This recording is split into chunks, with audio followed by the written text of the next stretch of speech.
Hello, my name is Marcela. My name is Arriaga. I'm Andrea. I'm Eugenio.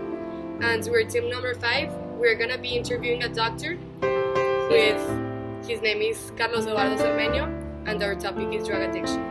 It's Dr. Carlos Eduardo Cermeño de la Rosa. I'm a general doctor, graduated from University of Monterrey. Nothing that causes it is a problem with a transmitter on the brain that reacts at anything that causes you pleasure. That action will cause your brain to have a reaction of a hormone or a transmitter called dopamine. Okay. The more dopamine in your body, the more pleasure you feel. We're going to use the most common example, which is alcohol. Okay? It will affect you like any other drug when it starts to get you in trouble with your personal life, your love life, your social life, and more important, your productive life, your work economically. The moment whatever you're using starts getting into your life, that's when you actually call it a disease. Yeah. Okay. Yeah. Okay. What is the short-term and long-term prognosis for this disease? Well, there's not actually a prognosis like in any other diseases, but there is something that we can use here, like the percentage of patients who actually are able to get better from their addiction. That's at 30%. That means 70% of the patients that have an addiction and are seeking for help are not going to be able to get better. What was the chief complaint that the patient has for consulting?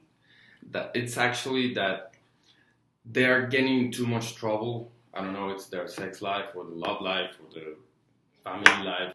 Okay, they become isolated, they lose their jobs, and that's when they realize they have a problem, and that's the main cause when they actually came for help. What other symptoms does a patient present? Well, like any other, like every disease, it depends on what you're using. But if you're asking for like a social symptom, well, it's well known. Isolation, having problems in the love life, with their parents, or in the working side. That's mostly the same symptoms. How can the patient be tested for the disease, and what does this test reveal? There's really no test that is going to tell you that you're an addict, but there is a psychological test that will tell us that you have an addictive disorder personality. That means that you're hooked when whatever gives you pleasure. Okay. That's the only test there is. And what are the treatment options? Well, it's different, again, depending the addiction problem, but there's a medical treatment, which is, there are a few drugs that can help you with the obsessive disorder. There are a lot of drugs that can help you to supply whatever drug you're using to help you release the hook. And you have to go through psychological treatment too. So there is a question that says, what treatment is the patient receiving and how effective is it?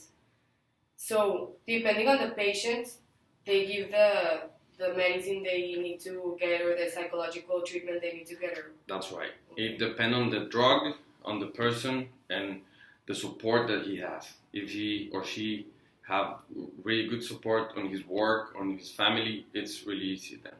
You can go to a 12-step programs with their parents or with their family, and with the psychological treatment and the medical treatment, it will help them. But it's individually designed.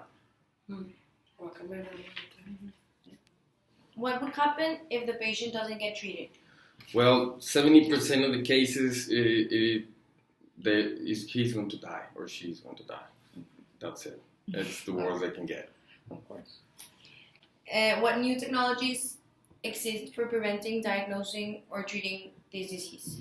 Well, there's no new technology, only education, and it's the same thing that's been around for 15 to 20 years.